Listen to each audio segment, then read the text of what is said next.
Salutare tuturor și bine v-am regăsit! Astăzi o să vă spun părerea mea personală despre Renault Captur E-Tech Plug-in Hybrid.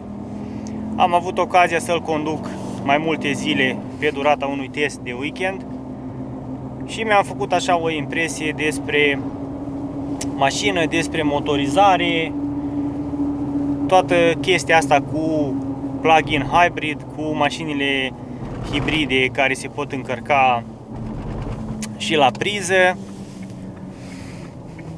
Așa că o să vă expun părerea mea despre aceste mașini și despre Renault Captur. Înainte să încep, vreau să precizez că până să conduc o mașină plug-in hybrid, aveam o părere, să zic eu, negativă despre aceste motorizări, pentru că aveam impresia că nu oferă ele prea mult și că prețul destul de ridicat nu se prea justifică.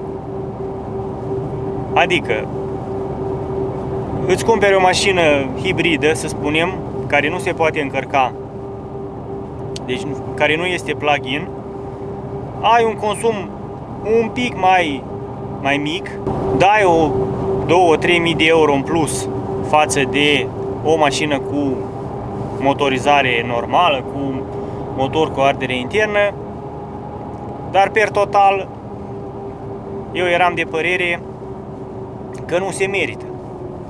Acum că am condus Renault Plug-in Hybrid, mi-am schimbat un pic părerea,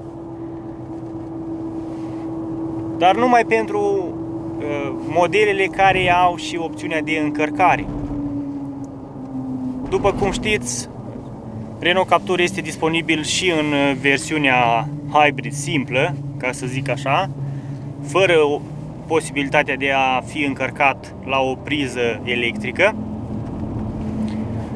Este o diferență de preț destul de considerabilă între aceste două versiuni, hybrid și plug-in hybrid. Acum depinde fiecare de ce nevoie are și ce preferințe are. Eu unul cred că aș merge pe varianta plug-in hybrid, pentru că astfel economia de combustibil și implicit de bani este mai mare. Vă spuneam că mi-am schimbat un pic părerea după ce am făcut testul de weekend și am văzut care a fost consumul mediu după o încărcare a bateriei și după ce am făcut aproximativ 120 de kilometri și în oraș și în afara orașului. Consumul a fost undeva la 3 litri la 100 de kilometri și dacă facem un calcul rapid, să spunem adaptat la nevoile mele, eu fac undeva la 110 km pe zi naveta, aproximativ 5 zile pe săptămână. Și teoretic, dacă aș avea un Renault Captur plug-in hybrid și l-aș încărca atât seara, iar dimineața să fie bateria la 100%, cât și după ce ajung la servici și stau acolo 7-8 ore, aș obține teoretic un consum de 3 litri la 100 de kilometri. Bine, normal ar trebui să adăugăm și costul pentru cele două încărcări. Mașina are o baterie de 10 kWh, 10 kWh o dată, de 2 ori pe zi, ar veni 20 de kWh, cred că încă 25 de lei, depinde cât este acum 1 kWh, plus 3 ori 8, 24, oricum în jur de 45 de lei, 50 de lei cred că ar fi costul pentru naveta zilnică. Dacă, de exemplu, Renault Captur ar fi utilizat preponderent în oraș pentru distanțe mai scurte, să spunem maxim 50 de km pe zi, în oraș sau chiar și în afara orașului, având modul de condus EV Pure, care consumă doar energia electrică și mașina merge doar cu motorul electric, teoretic putem folosi modelul doar ca o mașină electrică și astfel costurile pentru parcurgerea distanțelor scad. La drumuri mai lungi deja se apropie de aceleași costuri ca și la benzină și motorină, la consumul unei mașini normale și teoretic nu se mai justifică. Bineînțeles, trebuie să luăm în calcul și prețul mașinii. Dacă ne uităm pe site-ul Renault, diferența între un model doar pe benzină și un model plug-in hybrid pe nivelul de echipare Zen este de 10.000 de euro, pe nivelul de echipare Intens la fel se păstrează aceeași diferență de 10.000 de euro, iar la RS Line această diferență scade și este undeva la 6.000 de euro, dacă nu mă înșel, s-ar putea să greșesc. Dacă achiziționăm acest model prin programul Rabla, aproximativ 5.000 de euro sunt deduși sau sunt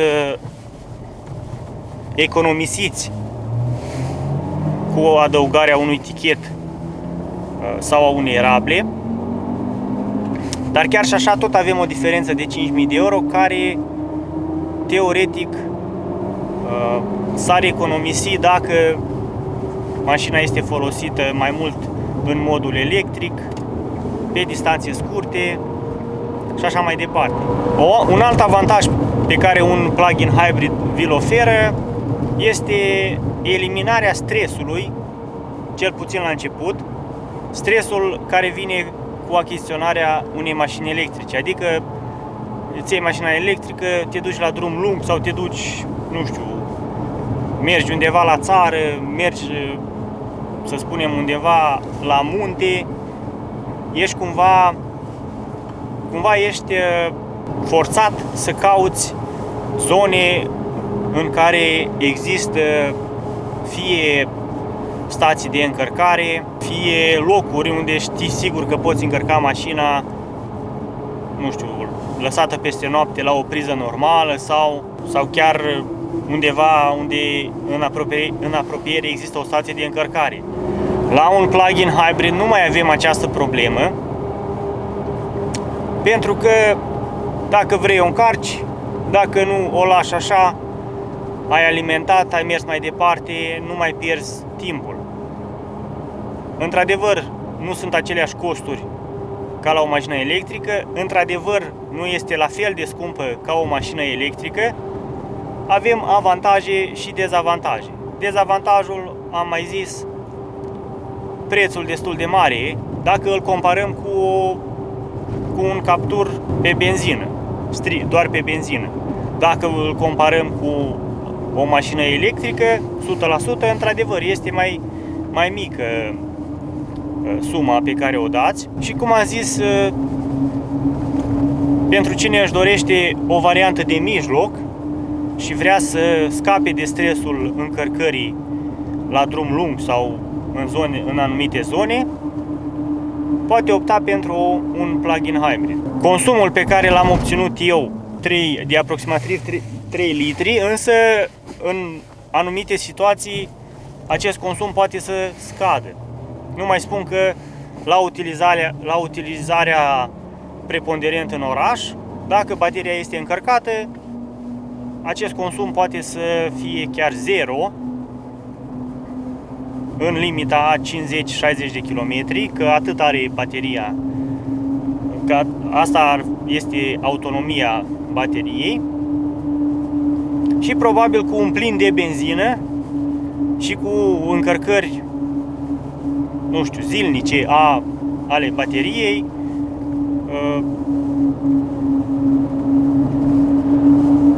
puteți folosi mașina fără nicio problemă, fără grijă, mai multe sute de kilometri, poate chiar și 1000, poate chiar mai mult. Depinde de fiecare situație în parte. În concluzie, Renault Captur E-Tech Plug-in Hybrid mi-a schimbat un pic percepția asupra mașinilor hibride. Nu am mai condus deloc până acum și, per total, cred că este o idee bună să achiziționez un hibrid dacă, bineînțeles, dispui și de suma necesară și Renault Captur se încadrează la cerințele. Un dezavantaj ar fi faptul că volumul portbagajului este mai mic din cauza dispunerii bateriei în zona respectivă. În rest, avem aceleași spații ca la Renault Captur normal, spațiu destul de generos și pe rândurile din spate și pentru scaunele din față.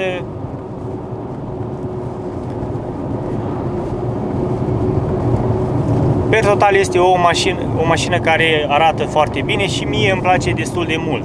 Un lucru pe care îl consider un minus, dar nu foarte mare, îl reprezintă faptul că Renault Captur are un cuplu destul de mic raportat la puterea de 160 de cai, tocmai datorită modului în care funcționează motorizarea hibridă.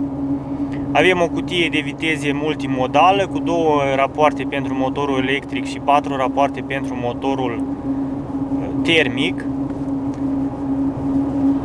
Iar în momentul în care mergem cu viteză de până la 60-70 de km la oră, dacă bateria este încărcată, atunci puterea este livrată numai de motorul electric. În momentul în care am apăsat pedala de accelerație și nu suntem în modul EV Pure, se pornește motorul termic sau motorul clasic cu combustie internă și intră el în acțiune, fie concomitent cu motorul electric, fie doar el dacă, de exemplu, în momentul respectiv se termină energia din baterii.